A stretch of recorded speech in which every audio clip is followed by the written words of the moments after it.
Speculation के लिए नहीं आ रहे हैं, ठीक है। We are very clear. हम किस लिए आ रहे हैं? हम इसलिए आ रहे हैं कि भैया अगर एक जगह पर, ठीक है, अगर आप SIP कैलकुलेट किएगा, मैं लमसम कैलकुलेटर डालता हूँ, ठीक है, मैं लमसम कैलकुलेटर पर चलता हूँ, आपको समझाता हूँ। मान लेते हैं किसी ने स्टॉक मार्केट में 25 लाख रुपए इन्वेस्ट किए, ठीक है, सो ये हो गए आपके 25 लाख रुपए। अब 25 लाख रुपए अगर मान लेते हैं 15% से भी बढ़ेंगे तो वो 10 साल में 1 करोड़ हो जाएंगे, ठीक है, ठीक है। 25 लाख रुपए कितने हो जाएंगे? 1 करोड़ हो जाएंगे, ठीक है। बट अगर हम इतनी ही रिटर्न, ज्यादा नहीं, 15% और साल की ट्रेडिंग से बना ले तो मतलब हम महीने का ज्यादा एक्सपेक्ट भी नहीं कर रहे, हम सिर्फ 1.5% एक्सपेक्ट कर रहे हैं, उससे भी कम, ठीक है। 1.5% के हिसाब से भी 18% की रिटर्न होती है।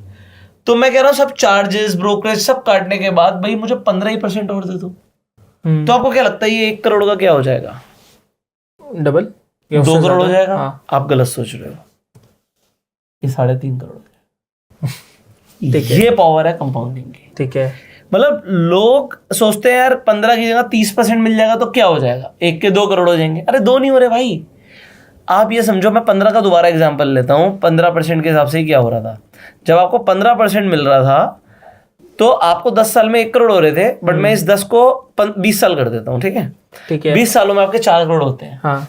ये नॉर्मल इन्वेस्टर है, ठीक है। बट अगर हम इसी 15 को जब 30 करते हैं तो अब आपको क्या लग रहा है, 4 के 8 करोड़ होंगे, 10 के आसपास, 10 और बढ़ा लो, 12 चलो 12 अपर साइड पे है। हाँ सॉरी,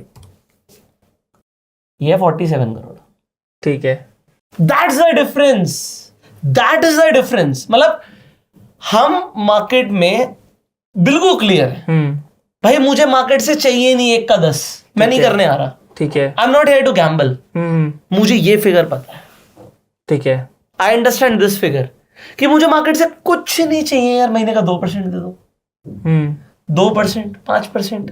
अब आप इंडिया में किसी भी ट्रेडर पर चले जाओ, जो भी ट्रेडिंग जानता हो, चाहे प्रॉफिट में हो चाहे लॉस में हो, ठीक है, उसे बोलो महीने का 2% ट्रेडिंग से आ सकता है, हंसने लगेगा, कहेगा 2% 1 घंटे में आ सकता है। यही बोलेगा ना कि 2% तो 1 घंटे में आ सकता है। 2% होता है कितना, 1 लाख रुपए में 2,000 रुपए, मतलब 10,000 रुपए में 200 रुपए। हम तो महीने का ये चाह रहे हैं, हम तो इससे ज्यादा चाह ही नहीं रहे। अगर आपकी मार्केट में एक्सपेक्टेशंस रियलिस्टिक होंगी तो आप पैसा बनाओगे, ठीक है। अनरियलिस्टिक एक्सपेक्टेशंस के साथ आओगे तो पैसा नहीं बनाओगे। मैं चाह 2% रहूं, मार्केट ने 5% दे दिया, बहुत बढ़िया, we are more than happy, भगवान का शुक्र है कि उसने दे दिया। सो हमें एक सिस्टमैटिक ट्रेडिंग सीखनी है जिससे ये अचीव हो जाए, ठीक है। आप समझे? आज आपके अकाउंट में, आपका अकाउंट नहीं यहाँ पे लॉगिन है, ठीक है, तो आपके अकाउंट में लेट से आपके पास 25 लाख रुपए है, आपको ये अचीव करना है, ठीक है। अगर आपने ये अचीव किया, you will be very successful, because ये अचीवमेंट पॉसिबिलिटी बहुत कम होती है लोगों की। हमें पता है हमारे को मार्केट जो देगी, मार्केट 15%, 12%, 15% दे देगी। हमने डाइवर्सिफाइड ETF इन्वेस्टिंग कर लिया, हम तो और ज्यादा निकालेंगे, ठीक है, बट हम उसे डबल करने की कोशिश करेंगे ट्रेड करके। सो पहले तो हमें समझ आना चाहिए हमें ट्रेडिंग करनी ही क्यों है। क्या हम ट्रेडिंग में ये करना चाह रहे हैं कि 25 लाख रुपए अगले महीने ही 50 लाख हो जाए? वो रिस्की होगा फिर। नहीं, बिल्कुल नहीं, बहुत रिस्की होगा। We do not want that, ठीक है। आपको क्लियर रहना है, आपको लाइफ में भी क्लियर रहना, मुझे चाहिए क्या लाइफ से, ठीक है। अगर आज आप ये चाह रहे हो, भाई मैं कहता हूं आज आपको रोटी अच्छी मिल रही है, दाल रोटी पनीर सब्जी फ्रूट सैलेड सब खा रहे हो आप, अब आप एकदम से आप चाह क्या रहे हो, व्हाट डू यू वांट? अगर रातों रात आप अगर इससे 10 गुना अच्छा भी कर दोगे, 50 गुना अच्छा भी कर दोगे, तो खाओगे तो वही सभी। सही बात है। तो आपको स्टेप बाय स्टेप चलना, बढ़ते रहना है। ग्रोथ तो हमें चाहिए, बट अनरियलिस्टिक ग्रोथ नहीं चाहिए, ठीक है। इसीलिए आप ड्रीम 11 पे टीम बनाते हैं? नहीं, मैं भी नहीं बनाता क्योंकि मुझे भी नहीं चाहिए वो, ठीक है। आप समझ रहे हो? We do not want the jackpots in life, but we want the stable growth, ठीक है। तो मैं ऐसा पर्सन हूं, अगर आप लोग मेरे माइंडसेट से रिलेट करते हो तो आप ये वीडियो देखिएगा, वरना जो 1 का 10 से खा रहे हैं उनके पास जा सकते हो, मेरे पास ऐसा कुछ नहीं है। सो ट्रेडिंग का मेरा पहली बात आइडियोलॉजी बिल्कुल क्लियर है कि भैया मैं 1 का 10 करने के लिए नहीं आया हूं, ठीक है। मुझे पता है सिस्टमैटिक हमें चलना है, हमारी कैपिटल पे हमें क्या रिटर्न चाहिए और भगवान करे वो हमें मिल जाए, बस, ठीक है। इससे ज्यादा हमें कुछ नहीं चाहिए। सो यहां से आप ट्रेडिंग करना शुरू करोगे, ट्रेडिंग का माइंडसेट क्लियर है, सो आपको प्रॉफिट और लॉस ना इफेक्ट नहीं करना चाहिए, ठीक है, उसे दिल पर नहीं लेना। ठीक है, दीज आर द नंबर्स। जब तक मैं अपने डीमैट अकाउंट से पैसे को विड्रॉ नहीं कर रहा, हाँ, तब तक सब नंबर्स हैं। ठीक है, समझ रहे हो? बट लॉस हो गया फिर भी, सी हमें औकात से ऊपर लॉस नहीं करना। ठीक है, तो हमारी लिमिट पहले तय होगी लॉस की। अगर उतना लॉस हो गया तो अपने आप या तो हम काट देंगे या हमारा सिस्टम काट देगा। ठीक है, हम मार्केट में बिल्कुल क्लियर माइंडसेट के साथ चलेंगे। हमें मार्केट को देना क्या ये पता होना चाहिए। ठीक है, मिल तो अपने आप जाएगा।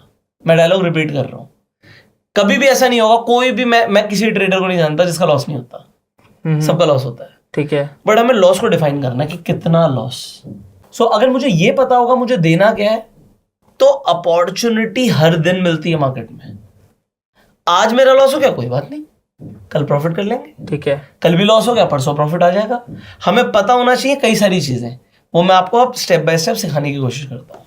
सो ट्रेडिंग का मतलब क्या होता है? ट्रेडिंग का अगर हम नॉर्मल व्यापारी लैंग्वेज में बात करें, सो खरीदना बेचना ट्रेडिंग होता है।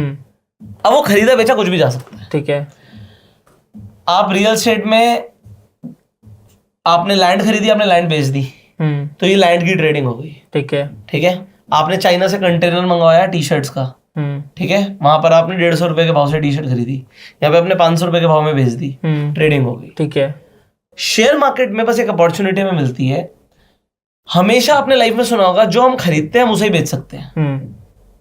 यहां पर हम पहले बेच के फिर भी खरीद सकते हैं। अच्छा, ये ट्रेडिंग में क्या हो गया कि मेरे पास ये जमीन नहीं है नहीं मेरे पास, बट मैं इसे बेच रहा हूं और फिर खरीद लूंगा। अब आप कहोगे ये कैसे हो सकता है? This is something different, this is something new.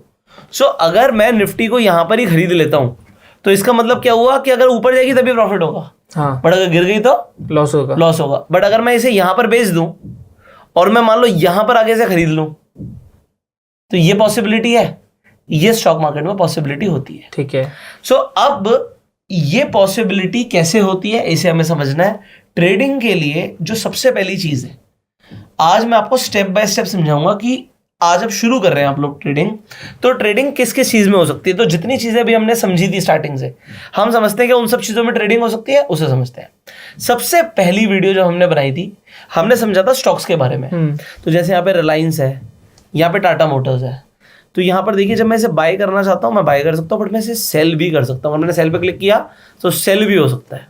अच्छा, ओके, अगर हमारे पास शेयर्स नहीं है तो भी, तब भी, बट डिलीवरी में नहीं होगा, इंट्राडे में होगा। अच्छा, अब ये डिलीवरी और इंट्राडे क्या होता है? डिलीवरी मतलब नॉर्मल स्टॉक्स। मैं आपको एग्जांपल देता हूँ, मैं यहाँ पे डिलीवरी पे जाता हूँ, हाँ, ठीक है, अभी मैं मार्केट पे जाके रिव्यू करता हूँ, ठीक है, मैं सेल करता हूँ, ठीक है, ये मैं सेल करूंगा, ये फेल हो गया। अब ये सेल क्यों, मैंने बताया था नहीं होगा, अब ये फेल क्यों हुआ? क्योंकि आपके पास इसके स्टॉक नहीं थे। यस, उसने लिख के दिया this stock is not available in your holdings. हाँ, तो मेरे पास ये स्टॉक है ही नहीं। ठीक है, मैं स्टॉक्स में बाइंग ही नहीं करता। तो जब मेरे पास स्टॉक है ही नहीं तो मैं पैसे बेच कैसे सकता हूँ? सही बात है। बट अगर मैं यहाँ पर ट्राई प्लेसिंग अगेन पर गया और मैंने इसे इंट्राडे कर दिया, अब ये बिक जाएगा। अच्छा, हाँ, अगर मैं इसे यहाँ पर बेचने जाऊंगा तो मैं रिव्यू करूंगा, अगर मैंने इसे सबमिट कर दिया तो ये बिक जाएगा। ठीक है, तो ये क्या है? अब ये इंट्राडे और डिलीवरी क्या है, पहले ट्रेडिंग में इसे समझते हैं। डिलीवरी का मतलब होता है ले लिया, खत्म हो गई बात। अगर मेरे पास होल्डिंग में था, मेरे पास था तो मैंने बेच दिया। ठीक है, तो इसमें